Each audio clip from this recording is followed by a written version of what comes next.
Retinosis pigmentaria GT, retinosis pigmentaria Paraguay y Retina Panamá presentan entrevistas desde la retina de mamá. ¿Qué tal? Buenas tardes amigos y amigas de donde nos estén sintonizando. Bienvenidos a otro programa más de entrevistas, un programa presentado por Retinosis Pigmentaria GT, Retina Panamá y Retinosis Pigmentaria Paraguay. En esta oportunidad, por la celebración del Día de la Madre, vamos a presentar a tres invitadas súper especiales que tienen que ver en el mundo de las enfermedades y las distrofias de retina. Ya ustedes las conocerán. Bueno, pues vamos a presentar a nuestra primera invitada. Ella es Marcela Ciccioli, es una destacada experta en genética y enfermedades de la retina. Es licenciada en Ciencias Biológicas y especialista en Biología Molecular Médica. Como presidenta de la Asociación de Padres de Niños con Enfermedad de Stargardt Retina Argentina, ha trabajado en la selección de pacientes y en el desarrollo de convenios de secuenciación genética para enfermedades hereditarias de la retina.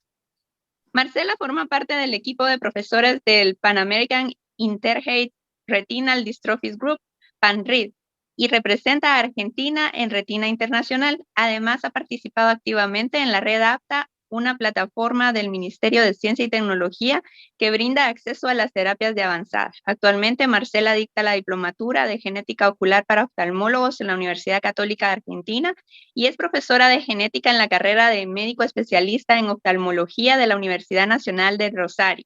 También ha sido consultora científica en la aplicación de Luxturna en Argentina, apoyando a los pacientes candidatos identificados a través de programas de la asociación.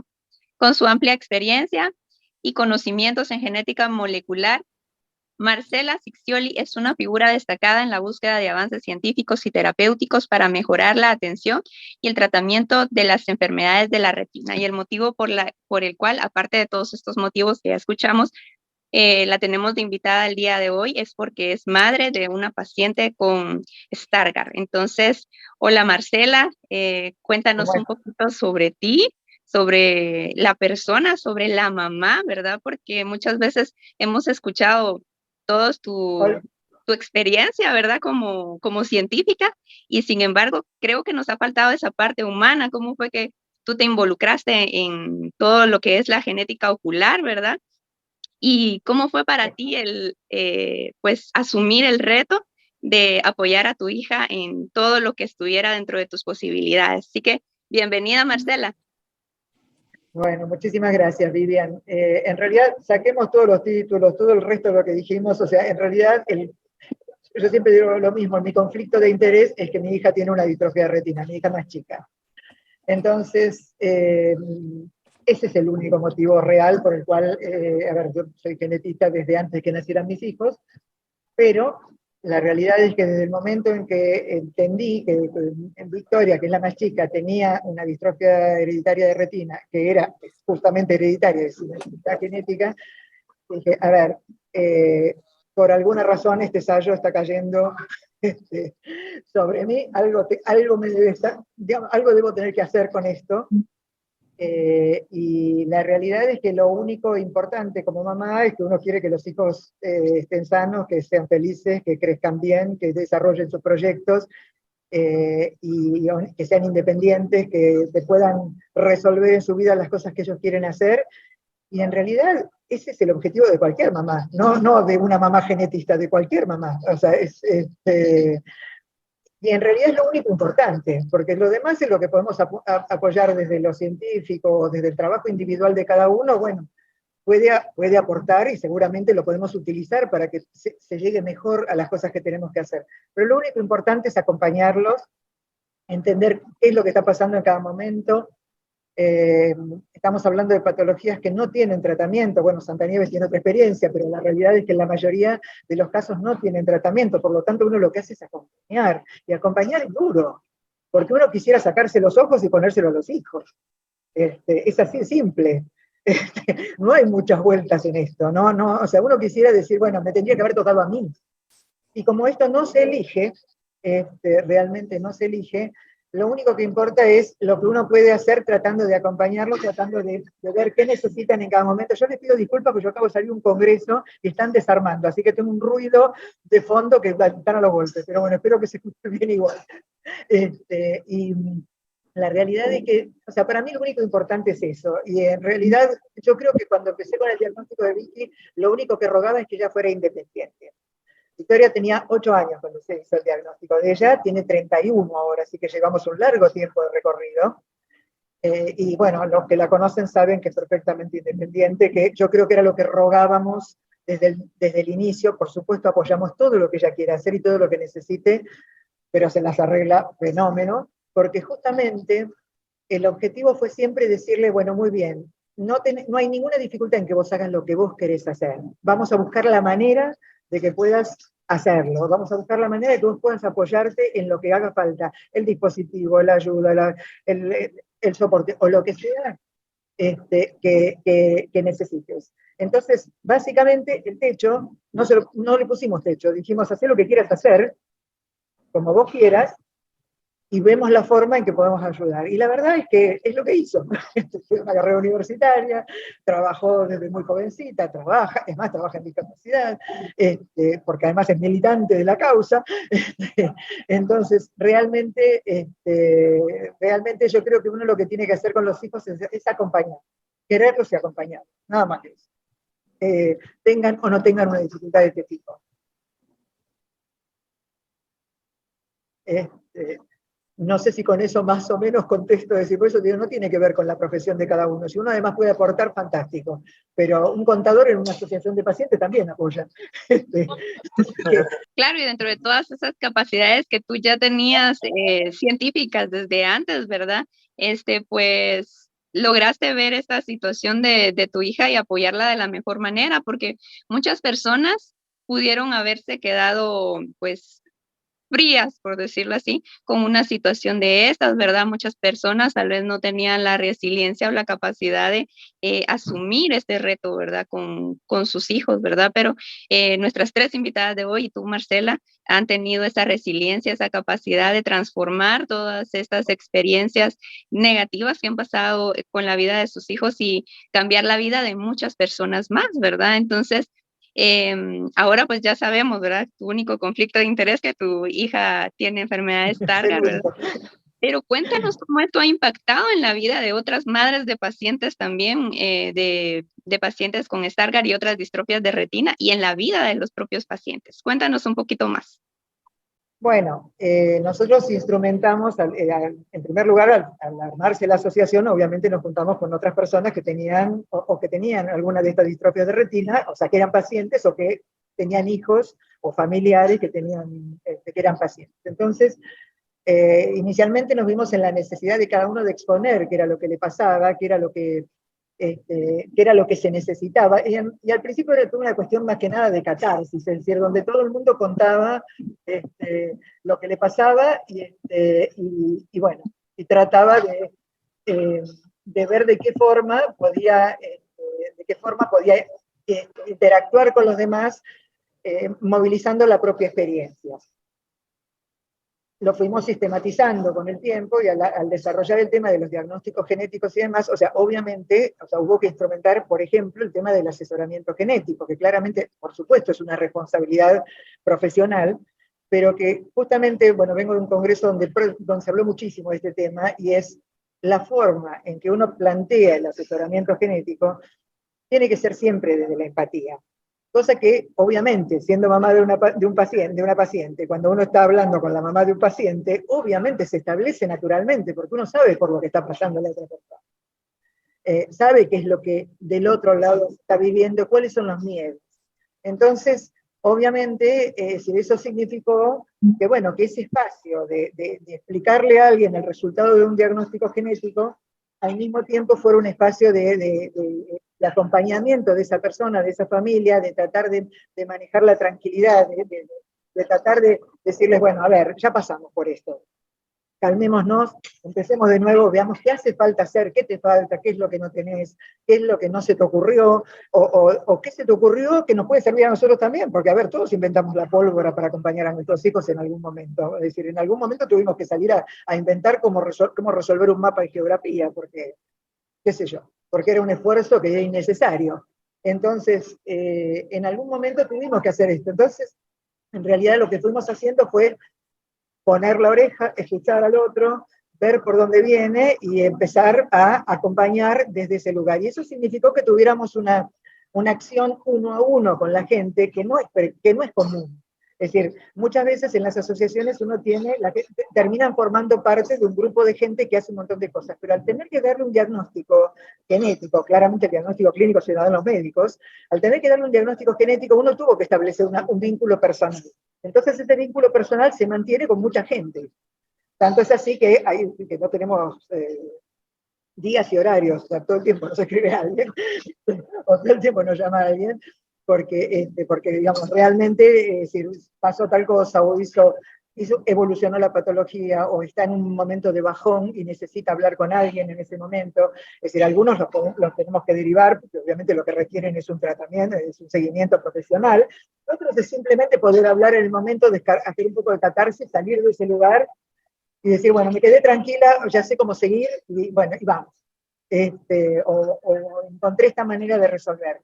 O sea, la asociación es eso, es decir, ya pasamos por esto, la experiencia nuestra tiene que servir para otro, nadie tiene que transcurrir esto solo, no hay por qué transcurrirlo solo, y la experiencia de uno le sirve a los demás. Es compartir lo que vinimos haciendo, e inclusive compartir los errores que cometimos, que por supuesto cometimos un montón, porque tuvimos que aprender cómo se hace esto. Es decir, no veníamos desde el lugar de ver cómo manejar un tema de discapacidad en una familia donde no había otro que la tuviera. Entonces, en la práctica, hubo que aprender, hubo que pegarse la nariz contra la pared, decirle, disculpame, no sabía cómo hacer esto, ahora entendí cómo es y ahora cambio la forma, y es así. Y la verdad es que a esta altura del partido es ella la que nos dice a nosotros cómo quiere que hagamos las cosas, o de qué manera le resulta más útil, o cuando le molesta algo que decimos de una determinada manera, porque digamos, como ella lo tiene absolutamente incorporado, los que metemos la pata somos los demás. Porque, a ver, es lo más común que alguien en una patología de retina dice, ¿y cómo ves? Y qué sé yo, ella es la que ve de esa manera, yo veo de otra. Entonces, o sea, ¿cómo ves? O sea, ¿cómo ve ella? Lo explica ella. ¿Sí?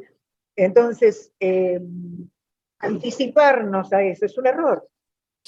Porque nosotros estamos tratando de explicar algo que no nos pasa.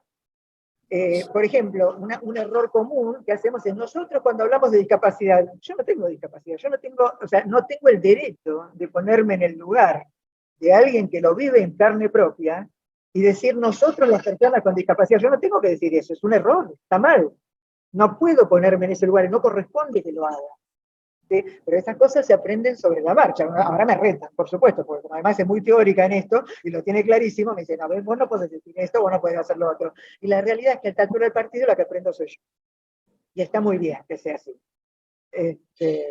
Así que nada, es decir, es ponerse en el lugar del otro, escuchar, transmitir la experiencia propia, escuchar la del otro, ver lo del otro, qué es lo que nos sirve, y acompañarnos. Ese es el objetivo. Y obviamente estamos matándonos para llegar a la terapia, pero independientemente de eso, nadie puede perder un solo día, un solo minuto de su vida esperando la terapia. Tiene que trabajar el día de hoy con lo que hay y hacer el día de hoy con lo que hay, utilizando todas las ayudas que les sirvan, pero no pueden perder 15 minutos de su vida pensando que van a esperar a la terapia para hacer su proyecto. Ese es el asunto. ¿Sí? Es decir, cuando llegue la terapia, además, veremos si la quieren aplicar, porque además van a ser adultos y van a decidir ellos si quieren o no aplicarse. Pero en la práctica, a esta altura del partido, nosotros luchamos para llegar, porque somos los padres y lo queremos curar, eso está clarísimo, pero por otra parte, es decir, nadie puede... Yo cuento siempre una anécdota. Cuando se aplicó la primera terapia, cuando se empezó a aplicar en el ensayo clínico de la primera terapia génica para Stargardt, que después no se continuó, 2011, estaba programado que en 2014 esa terapia si funcionaba como todos esperaban, que no funcionó, si esperaba como todos esperaban, como todos ansiábamos que pasara, para el 2014 se podría aplicar para todos. Y yo me acuerdo que en un momento Victoria, que estaba teniendo un bajón visual importante, y lo notaba y lo estaba padeciendo, claramente, porque tenía, o sea, como todo, cada bajón hay que volver a adaptarse, me dijo, yo me quiero tapar con una sábana y que me despiertes en 2014. Y yo dije, esto no puede volver a pasar. Y me quedó grabada esa circunstancia. Yo no sé si ella se acuerda de esto, pero a mí se me quedó grabado a fuego. No puede perder un minuto de su vida esperando que pase algo que no sabemos cuándo va a pasar. se acabó la información de este tipo. Digo, a esta altura del partido, la información que le tenemos que dar es cómo tiene que hacer ella mañana para ir al colegio y resolver en la escuela lo que necesita. Mañana, cómo tiene que hacer lo que necesite para viajar sola sin ayuda. A ver, ¿de qué manera la podemos orientar? Es decir, esa experiencia que yo en algún momento se lo dije, me dice, no me acuerdo, a mí se me grabó a fuego, porque dije, a ver, no podemos cometer el error de, por estar luchando tan denodadamente por llegar a algo, impedirles vivir el hoy. No puede pasar eso. Es decir, tienen que lograr vivir hoy con lo que hay, y resolver hoy con lo que hay, y entrenarse hoy con lo que haya, que necesiten para poder resolver. Y si además tenemos la terapia, y además lo podemos curar, hicimos todo lo que teníamos que hacer en la vida. Okay. Me parece que ese es el criterio. Qué interesante, ¿verdad? Y también lo que hablábamos pues al principio. Es increíble cómo la resiliencia, cómo asumir este reto para ciertas personas, en este caso ciertas madres, ¿verdad? Tuvo un impacto en la vida de tantas más, ¿verdad? Porque ahorita ya ustedes han aplicado Luxturna, hacen los exámenes genéticos, le dan asesoramiento a las personas, están ayudando a todo un país. Empezamos con los diagnósticos genéticos en realidad en 2012. Y Victoria fue la primera secuenciada, que no se secuenció acá en el país, se secuenció afuera en un centro de referencia, y a partir de ahí fue el control positivo para todos los exámenes de genética que se hicieron en el país, por lo tanto puso el bracito para que le sacaran sangre en todos los demás, pobre, porque pasó a ser el control positivo de todos los estudios.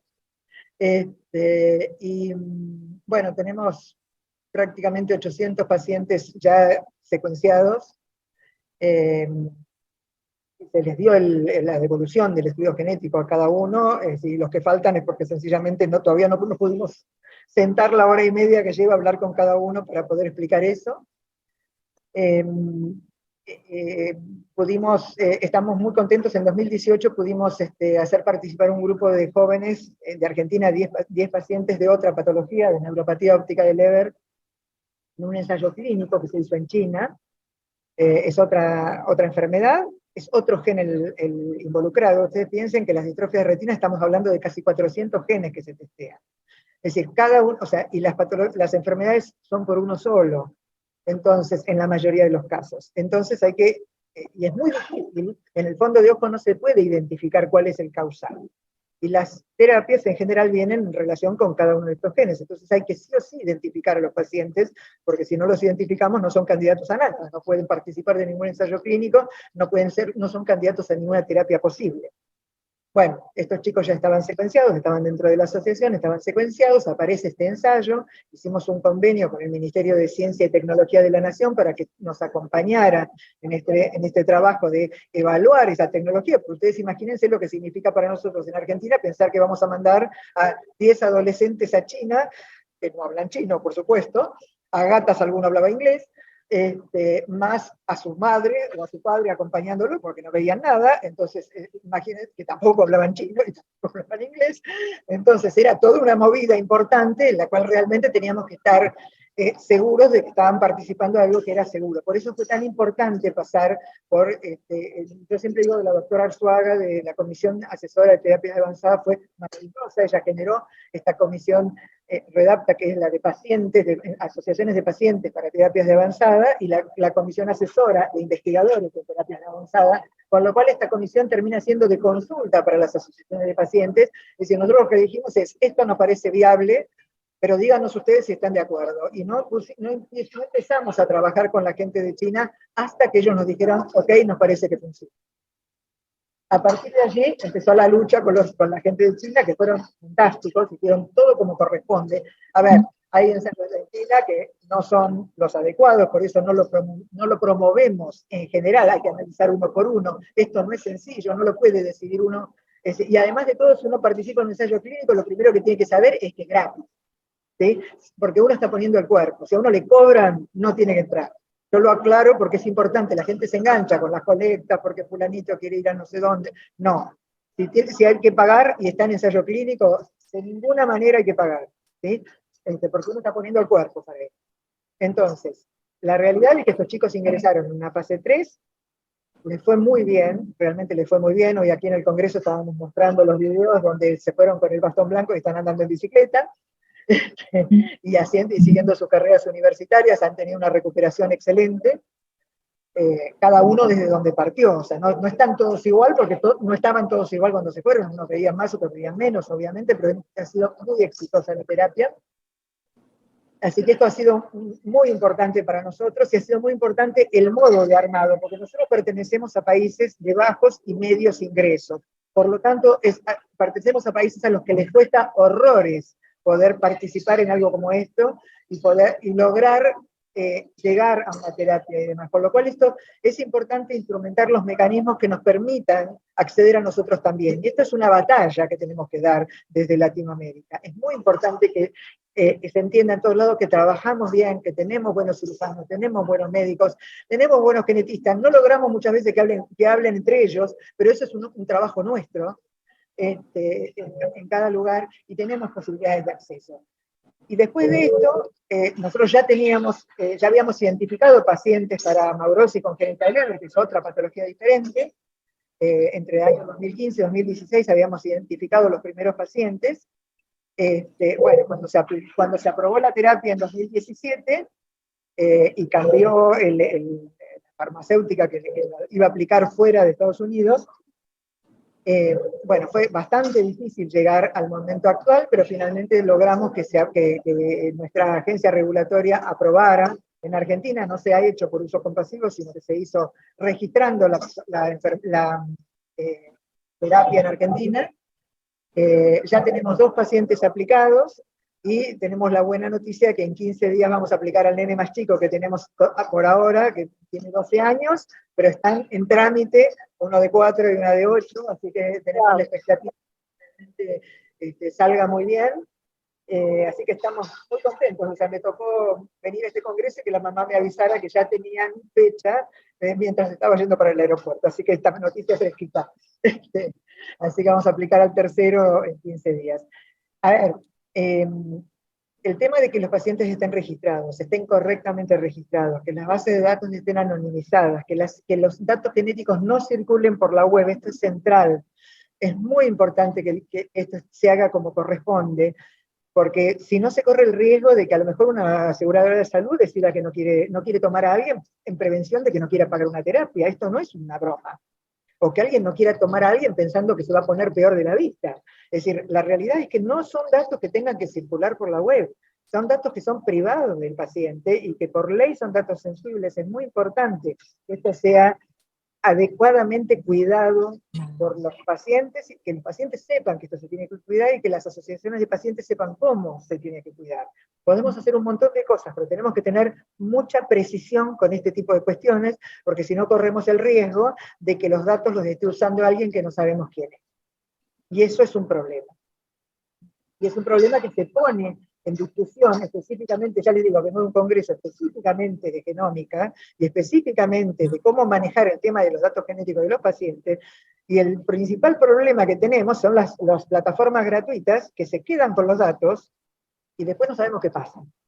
No es un tema Este es menor. un tema bastante importante que nos acabas de explicar, ¿verdad? Y también a las madres, ¿verdad? De la importancia del test genético, de la importancia de conocer cuáles son las condiciones de participar en un ensayo clínico, la importancia de guardar la confidencialidad de la información, ¿verdad? Cosas que desde tu experiencia, pues, has podido darte cuenta, ¿verdad? Y que, pues, con toda la autoridad del caso, pues, nos la compartes a nosotros, ¿verdad? Entonces, pero el tema central es compartir esta información, que las asociaciones sepan esto y lo puedan compartir. A ver, cada uno apoya desde su lugar, es decir, vos sos psicóloga, Santa Nieves es farmacéutica, Carla es abogada, todos tenemos expertise que son útiles para esto. Es decir, lo que tenemos que pensar es cómo nosotros podemos, es decir, qué es lo que nosotros sabemos que puede servir. Es decir, las asociaciones de pacientes nos nucleamos porque tenemos un problema en común. No porque no nos elegimos por ninguna otra razón. Estamos allí porque tenemos un problema en común, y lo que hacemos es poner en común lo que cada uno sabe para poder avanzar más rápido, porque lo que nos importa es solucionar nuestro problema en común. Entonces, Por eso es que tenemos que ser inteligentes en esto y capitalizar el valor de cada uno. Es decir, yo entiendo que por ahí, obviamente, yo tenía la ventaja como genetista de leer un paper de genética y entenderlo, ¿sí? Pero no soy la única que puede hacer eso. Pero de repente, sobre la ley de protección de datos personales, seguro que Carla sabe mucho más que yo. Entonces, a ver, en estas cuestiones lo que tenemos es que entender cuál es nuestra fortaleza, cuál es nuestra debilidad y compartir eso. Es decir, eso es central. En esto no podemos ser egoístas, nosotros tenemos que ser egoístas inteligentes. Tenemos que trabajar para llegar en conjunto, tenemos que llegar. Es decir, nosotros armamos la asociación nuestra inicialmente con chicos que tenían Stargardt, porque éramos mamás de chicos con Stargardt. Duró 15 minutos la exclusividad. Porque a los 15 minutos teníamos gente con retinosis pigmentaria, gente con atrofia óptica, gente con otras patologías, otras distrofias de retina, que necesitaba lo mismo que nosotros. Entonces, a esta altura del partido, yo estoy feliz de que los pacientes puedan aplicarse el Luxturna, aunque a mi hija no le sirva el Luxturna. Porque esto ayuda a que en algún momento salga la de ella.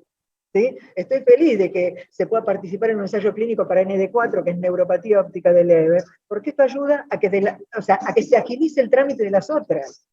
¿Sí? Entonces, la ciencia no es lineal, nadie va recto. Es decir, todo ayuda. Entonces tenemos que apuntalar todas las opciones. Ese es el objetivo, por lo menos desde mi lugar.